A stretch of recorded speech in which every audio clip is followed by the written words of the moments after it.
Bonsoir à toutes et à tous, vous m'avez reconnu, c'était MK Foot toujours.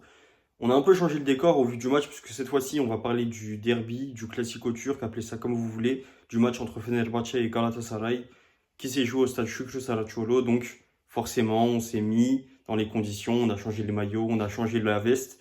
Désolé, je gardais tout le temps la même veste, fallait un petit peu de changement cette fois-ci, donc c'est la seule fois où je vais me permettre, je pense, de faire un petit changement.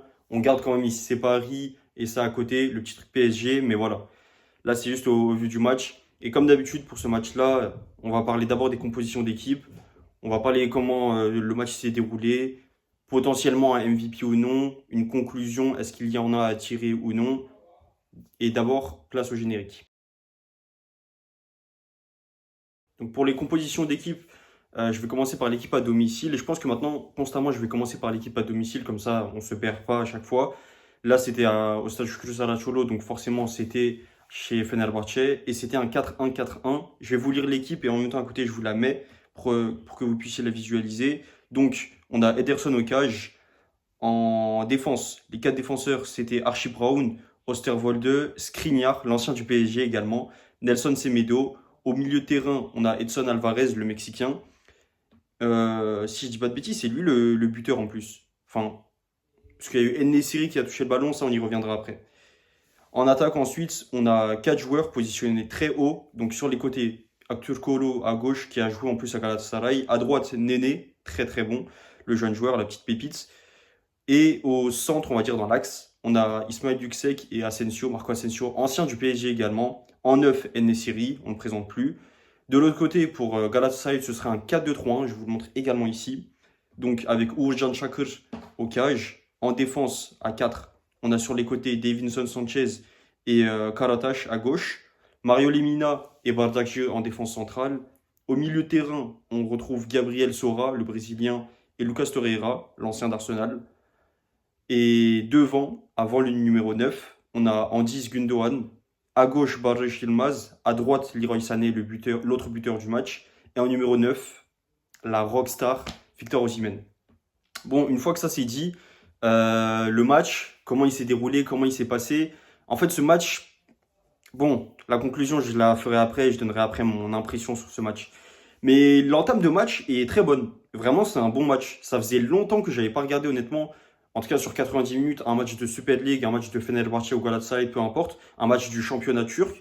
Et ça m'a fait plaisir parce que j'avais justement arrêté de regarder l'équipe de Fenerbahçe parce que je retrouvais plus tant de plaisir que ça à les regarder. Ça, c'est un truc qui me dérange beaucoup. Et ce qui fait que parfois, j'ai eu des pauses, même avec le PSG. À l'époque de Pochettino, Christophe Galtier, quand ils étaient entraîneurs, c'était un supplice de les regarder jouer, vraiment. Et là, c'était pareil. Donc, je me suis dit, bon, on va faire une petite pause, parce que parfois, quand tu as trop d'espoir dans une équipe, quand tu es trop là à les regarder, tu es trop matrixé, tu es trop justement dans ton rôle que de supporter, c'est pas forcément bon. Et moi, parfois, justement, je préfère me retirer de ça, quitte à parfois avoir moins de passion et être plus dans le côté raisonnable. C'est au moins quelque chose de plus sage, je trouve. Et ça fait moins mal autant à l'esprit qu'au cœur.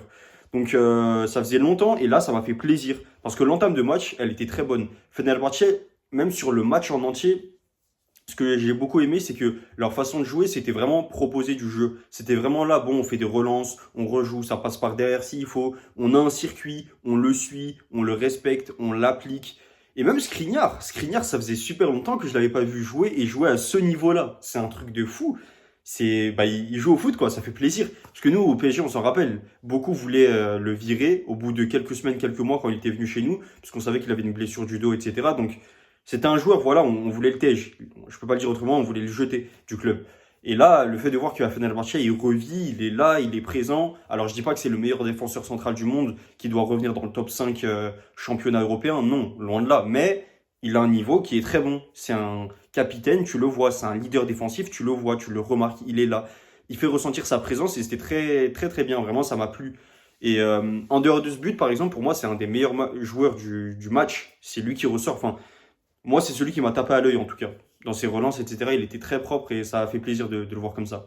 Et sinon, de façon générale, on a, voilà, comme j'ai dit, on a proposé du jeu, on a essayé des choses, on a été dominateur sur le match, autant dans la position de balle que dans les propositions, dans les occasions de jeu, dans les tirs, dans les frappes. Elles sont pas forcément toutes cadrées, elles sont pas forcément toutes constamment pertinentes. Attention, je dis pas ça non plus. Mais à minima, au moins, on propose des choses Et comme on dit qui ne tente rien à rien, on attendait des choses. On a eu quelque chose au final, mais sur la globalité du match, euh, si on doit faire une moyenne même, on a dominé le match. Franchement, peut-être que sur les 80, bon, c'était pas 90 minutes, c'était même, on l'a vu, 100 minutes. Et si on compte aussi le temps additionnel de la première mi-temps, peut-être qu'on a joué 105 minutes, 105 minutes pardon, au total. Mais de façon générale, sur ces 105 minutes, je pense que Fenerbahçe a dû dominer facile pendant 80 minutes. Sans exagérer, je le dis très honnêtement, c'est ce que je pense en tout cas. Mais parfois, ça suffit pas. Parce que de l'autre côté, Galatasaray, ils avaient leur plan de jeu également. Je pense qu'ils l'ont appliqué, qu'ils n'ont pas fait de bêtises ou quoi. Ils étaient très concentrés pendant le match, sachant qu'ils étaient à l'extérieur. Et dans leur façon de jouer, bah, c'est une façon de jouer personnellement que j'aime pas, comme je vous l'ai dit, mais qui est respectable et qu'ils ont su faire parce que ils l'ont bien fait. Ils ont joué comme des. Je suis désolé de dire cette phrase. Je suis vraiment désolé en tant que Fenerlais de dire cette phrase, mais il faut le dire. Fenerbahçe a bien joué le match, mais Galatasaray a joué comme des champions. Je réitère, Fenerbahçe a bien joué le match, mais Galatasaray a joué comme des champions. En fait, la façon dont ils ont joué sur le terrain, ils n'étaient pas là pour rigoler. Ils n'étaient pas là juste pour faire un bon match. Ils n'étaient pas là pour faire un beau jeu. Ils n'étaient pas là pour mettre un but, deux buts, trois buts, quatre buts. Non, ils n'étaient pas là pour ça. Ils étaient là pour gagner le match. J'insiste là-dessus, ils étaient là pour gagner ce match. Au final, il y a eu un partout. Ça, c'est autre chose. On en reviendra à la fin, dans la conclusion. Mais ce que je veux dire, c'est que Galatasaray, dans leur façon de jouer, ils voulaient juste revenir premier au classement. Eux, leur but, c'est de gagner le titre. Ça se voit que pour de vrai. Je dis pas que nous, c'est pas notre objectif. Attention, loin de là. Mais que il faut mettre tout en œuvre pour, quitte à parfois, malheureusement, faire des choses que tu voudrais pas faire. Jouer d'une certaine façon sale dont tu ne voudrais pas jouer. Je vais donner un exemple parce que c'est peut-être le meilleur exemple sur les derniers mois, les dernières saisons. C'est le Barça contre l'Inter. En demi-finale retour de Ligue des Champions, ils n'ont pas voulu jouer de façon sale. Ils ont continué à justement jouer le jeu, tenter, faire des choses au lieu de temporiser peut-être, gratter quelques minutes, etc. Ce qui fait que derrière, ils se prennent ce but dans les dernières secondes de Acerbi. Là, c'est la même chose. Au final, bon, nous c'est bien parce que c'est nous qui marquons à la fin et parce qu'on méritait de au moins repartir avec le match nul, ce qui fait qu'on reste toujours à égalité avec Galatasaray. C'est juste, ils sont au-dessus de nous à la différence de but, etc. Mais sinon, on est au même niveau. Mais ce que je veux dire, c'est que la façon de jouer, franchement, elle me plaît. Je suis content sur la question d'identité, de plaisir, le côté supporter qui kiffe voir son équipe jouer. On sait que c'est quelque chose qui compte beaucoup chez les Turcs. Ça nous fait plaisir. Mais quand même, parfois, il faut savoir faire ce genre de match sale. Donc, j'espère qu'on saura le faire, que ce soit en Europa League, en Conference League. Enfin, je sais plus si on est en Conference League ou Europa League. Je suis perdu là-dessus.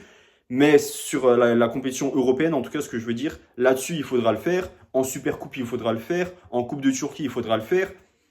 Et même en championnat, quand tu vas jouer contre Trabzon, quand tu vas jouer contre Beşiktaş, etc., au final, ça reste des derbies, ça reste des grands matchs. Donc, il faut que tu sois au niveau, il faut que tu sois présent. Et pour ça, il faut forcément faire de grandes prestations. Il faut être capable de montrer que voilà, c'est pas juste on joue de façon stylée, on arrive à le faire et on va réussir à le faire. Si on y arrive, franchement, tant mieux. C'est la meilleure des méthodes. Moi, je suis totalement pour. Attention, je dis pas le contraire.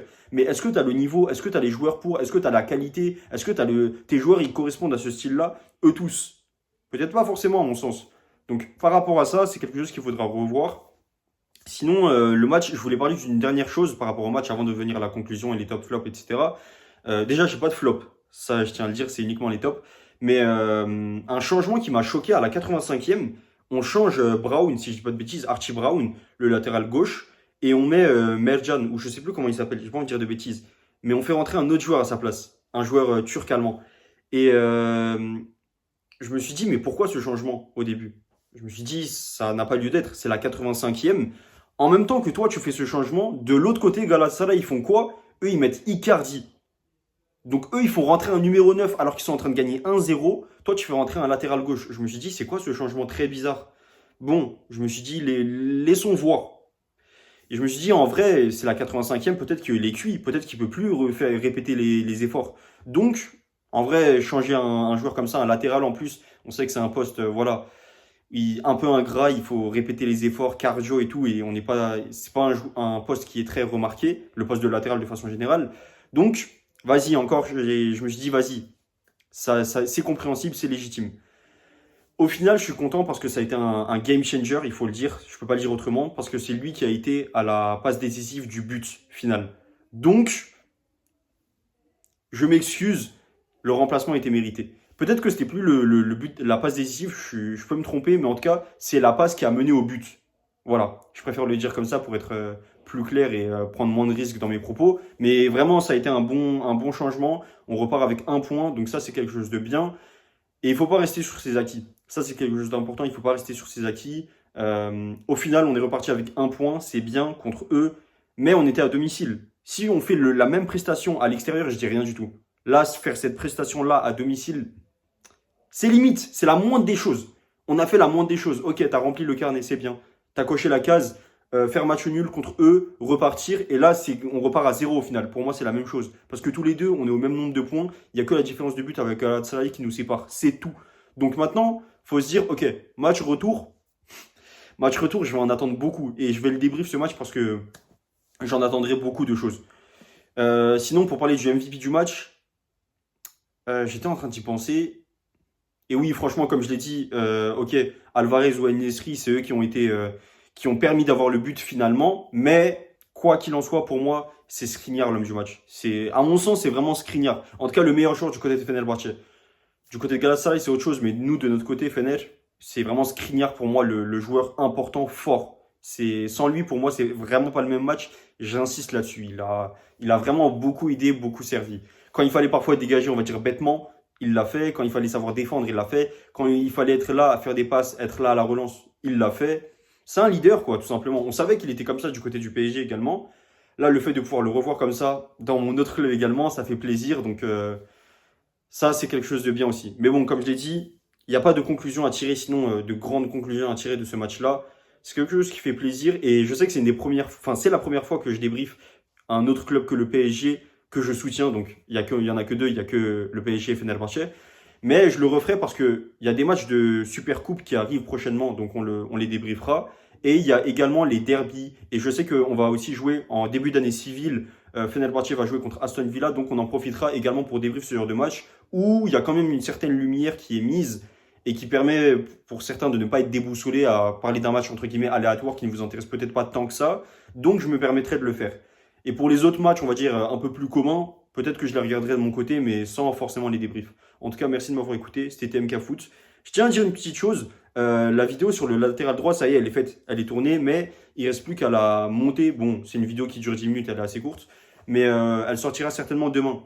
Pour pas trop vous faire attendre, mais en tout cas, voilà, je voulais vous le dire, ça y est, elle est prête. Merci de m'avoir écouté encore une fois, c'était TMK Foot. On se dit à une prochaine et salut!